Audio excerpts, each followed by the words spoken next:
Hello everyone, welcome back to our channel. Last వీడియోలో బర్త్డేకి cake చేశానని చెప్పాను కదా. ఈరోజు ఆ కేక్ ఎలా ప్రిపేర్ చేశానో ఈ వీడియోలో చూపిస్తున్నాను. ఎలాంటి డౌట్ లేకుండా కేవలం ఇంట్లో ఉండే వాటితోనే ఈజీగా చేసుకోగలిగే ఎగ్లెస్ చాక్లెట్ కేక్. ఒక్కసారి ఇలాంటి చాక్లెట్ కేక్ పిల్లల బర్త్డే కానీ దేనికైనా ప్రిపేర్ చేయండి, ఫిదా అయిపోతారు అసలు. చాలా ప్లఫీగా, సాఫ్ట్గా, స్పంజీగా ఉండే ఎగ్లెస్ చాక్లెట్ కేక్. టేస్ట్ ఎక్సలెంట్గా ఉంది అసలు.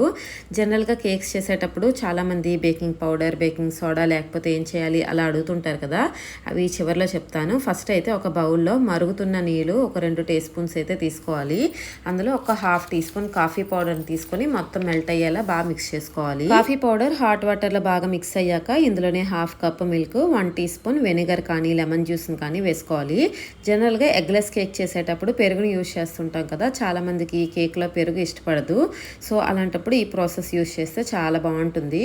మనకి పాలులో మనం వెనిగర్ వేసుకున్నాక పాలు లైట్గా విరగడం స్టార్ట్ అవుతాయి. ఇందులోనే ½ కప్ షుగర్, 1/4 కప్ ఆయిల్ కానీ బటర్ కానీ వేసుకోవాలి. ½ టీ స్పూన్ వెనీలా ఎసెన్స్ని కూడా వేసి వీటన్నిటిని కూడా మిక్సీ జార్లో ట్రాన్స్ఫర్ చేసుకొని చాలా సాఫ్ట్గా అయ్యేటట్లుగా మొత్తం బ్యాటర్ని మిక్స్ చేసుకోవాలి. ఒకవేళ హ్యాండ్ బ్లెండర్ ఉంటే హ్యాండ్ బ్లెండర్తో కూడా చేసుకోవచ్చు. ఇక్కడ హ్యాండ్ బ్లెండర్ లేదు కాబట్టి మిక్సీలో కొంచెం మొత్తం ప్లఫీగా, సాఫ్ట్గా అయ్యేటట్లుగా, క్రీమీ టెక్స్చర్లో అయ్యేటట్లుగా మొత్తం బాగా బీట్ చేసుకొని అదే మిక్సింగ్ బౌల్లో ట్రాన్స్ఫర్ చేసుకుంటున్నాను. ఇంకోవైపు ఒక ప్యాన్ని స్టవ్ మీద పెట్టి లోపల ఒక స్టాండ్ పెట్టి ప్రీహీట్ చేసుకోవాలి. ఒక 15 మినిట్స్ మనం ప్రీహీట్ చేసుకుంటాం. ఇంతలో బ్యాటర్ అయితే రెడీ చేసుకోవాలి. ఇప్పుడు మనం ఆ బ్యాటర్ని మిక్సింగ్ బౌల్లో వేసాం కదా. ఇప్పుడు అదే జార్ పైన ఒక ఫిల్టర్ని అయితే పెట్టుకొని ఇందులో 1 cup maida, 1 teaspoon baking powder, ½ teaspoon baking soda, 2 tablespoons cocoa పౌడర్ని వేసుకోవాలి. వీటన్నింటినీ కూడా జల్లించుకొని ఈ బ్యాటర్లో అయితే వేసుకొని మనం మిక్స్ చేసుకోవాలి. కోకో పౌడర్ ఇలాంటివి ఏ సూపర్ మార్కెట్లోనైనా ఈజీగా దొరికేస్తుంది. చాక్లెట్ కేక్ కోసం కోకో పౌడర్ చాలా ఇంపార్టెంట్. ఒకవేళ కోకో పౌడర్ లేకపోతే మనం ఓరియో బిస్కెట్స్ 10 రూపీస్ ప్యాకెట్ ఉంటుంది కదా, వాటినైనా కూడా మనం మిక్సీ చేసి ఆ పౌడర్ని కూడా వేసుకోవచ్చు. కేక్ ఎప్పుడు చేసినా కూడా పర్ఫెక్ట్గా రావాలంటే మనం అది ఎంత ఫ్రెష్గా ఉన్నా కూడా ఒకసారి ఇలా జల్లించి వేసుకోవాలి. ఇలా చేస్తేనే ప్లఫీగా వచ్చి లోపల కూడా ఎయిర్ బబుల్స్ వచ్చి చాలా బాగుంటుంది. ఇలా మొత్తం పౌడర్ అంతా వేసాం కదా, మొత్తం ఇంగ్రీడియంట్స్ అన్నీ వేస్తాము. ఇప్పుడు దీన్ని ఎలా పడితే అలా మిక్స్ చేసేయకుండా కట్ అండ్ ఫోల్డ్ మెథడ్లో మిక్స్ చేసుకోవాలి. అంటే ఒకే డైరెక్షన్లో కలుపుతూ మధ్యలో ఇలా కట్ చేస్తున్నట్లుగా మిక్స్ చేసుకోవాలన్నమాట. ఇలా చేసుకోవడం వలన కేక్ కన్సిస్టెన్సీ అంతా కరెక్ట్గా వస్తుంది. ఫైనల్గా ఇలా అయితే మొత్తం మిక్స్ అయింది. బేకింగ్ పౌడర్ లేకపోతే వంట సోడా ప్రతి దగ్గర ఉంటుంది కదా. మనం ఏంటంటే 1 టీ స్పూన్ వంట సోడా, 1 టీ స్పూన్ వెనిగర్ కానీ నిమ్మరసం కానీ మిక్స్ చేసి వేస్తే అదే బేకింగ్ పౌడర్లో యాక్ట్ చేసి మనకి కేక్ అనేది ప్లఫీగా వస్తుంది.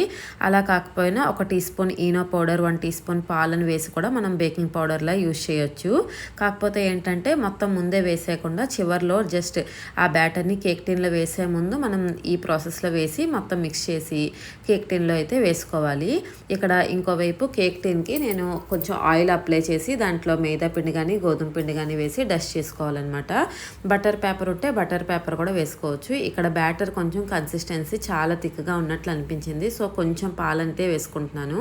పాలు కూడా కాచి చల్లార్చిన పాలనే యూజ్ చేశాను.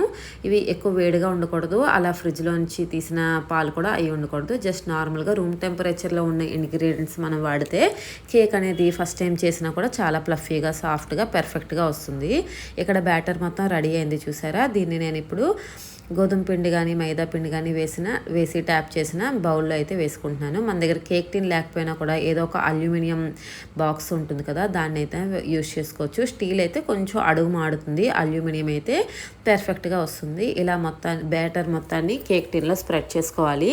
ఒకవైపు మనం ప్రీహీట్ చేసి పెట్టుకొని ప్యాన్ పెట్టుకున్నాం కదా, అందులో ఈ కేక్ టిన్ పెట్టి మూత పెట్టి 35 to 40 మినిట్స్ అయితే మీడియం ఫ్లేమ్లో పెట్టి బేక్ చేసుకోవాలి. ఇంట్లో ఓవెన్ లేకపోయినా కూడా ఖచ్చితంగా చాలా పర్ఫెక్ట్గా మనం ఈ కేక్ని చాలా ఈజీగా తయారు చేసుకోవచ్చు.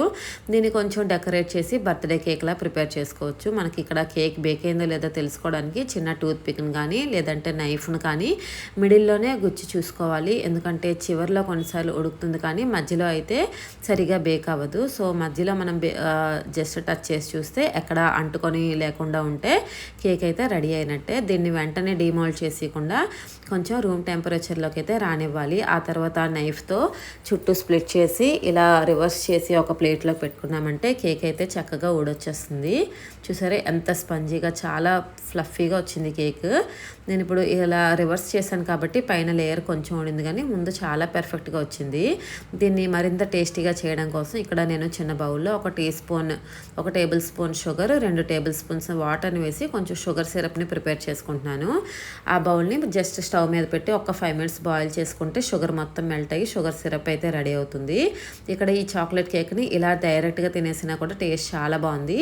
కొంచెం బర్త్డే కోసం చేస్తున్నాను కాబట్టి ఇంకొంచెం అట్రాక్టివ్గా చేయడానికి నేను ఇక్కడ ఈ రౌండ్ షేప్ కేక్ని కొంచెం ఎడ్జెస్ కట్ చేసి ఫస్ట్ స్క్వేర్ షేప్లో కట్ చేసుకుంటున్నాను.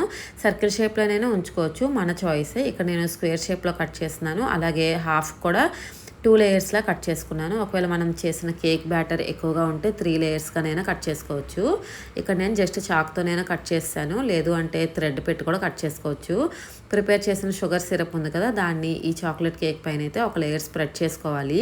ఇలా చేయటం వలన మనకి ఏంటంటే క్రీమ్ కానీ ఏదైనా పైనే ఉండిపోకుండా లోపల వరకు కూడా స్వీట్నెస్ బాగా తెలుస్తుంది. చాక్లెట్ కేక్ టేస్ట్ చాలా బాగుంది, సింపుల్గా తిన్నా కూడా బాగుంటుంది. ఇక్కడ నేను కొంచెం అట్రాక్టివ్గా చేయడం కోసం ఇలా బర్త్డే కేక్లా రెడీ చేయడానికి ఒక లేయర్ పైన షుగర్ సిరప్ అంతా అప్లై చేసి ఇక్కడ చాక్లెట్ సిరప్ మా ఇంట్లో ఉంటే దాన్ని స్ప్రెడ్ చేసుకుంటున్నాను. లేదు అంటే మనం కోకో పౌడర్తో చాక్లెట్ గనాచిని కూడా చాలా ఈజీగా ప్రిపేర్ చేసుకోవచ్చు. ఆ క్రీమ్తో మనం చాక్లెట్ కేక్ మొత్తాన్ని కూడా డెకరేట్ చేసుకోవచ్చు.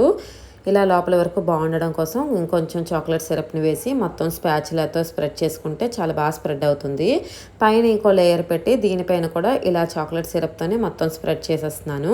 మన దగ్గర చాక్లెట్ సిరప్ కానీ లేదంటే చాక్లెట్ గనాచే కానీ దేంతోనైనా ఈజీగా డెకరేట్ చేసుకోవచ్చు. అలాగే దీనిపైన ఇంకొంచెం అట్రాక్టివ్గా ఉండడం కోసం మనం చాకో చిప్స్ కానీ, జెమ్స్ కానీ, అలాగే చెర్రీస్ కానీ ఎలా అయినా మనకు నచ్చినట్లుగా డెకరేట్ చేసుకోవచ్చు. చాలా బాగుంటుంది. డార్క్ చాక్లెట్ని గ్రేట్ చేసైనా కూడా దీని మీద డెకరేట్ చేసుకోవచ్చు. నేను ఇక్కడ మా ఇంట్లో ఈ స్ప్రింకిల్స్ ఉన్నాయి, స్ప్రింకిల్స్ని వేసి ఇంకొంచెం అట్రాక్టివ్గా చేస్తున్నాను. మిడిల్లో ఒక క్యాండిల్ పెట్టి మా బర్త్డే కేక్ అయితే రెడీ అయింది. నిజంగా ఎంత బాగుందో అసలు కేక్, తప్పకుండా ట్రై చేయాల్సిన రెసిపీ.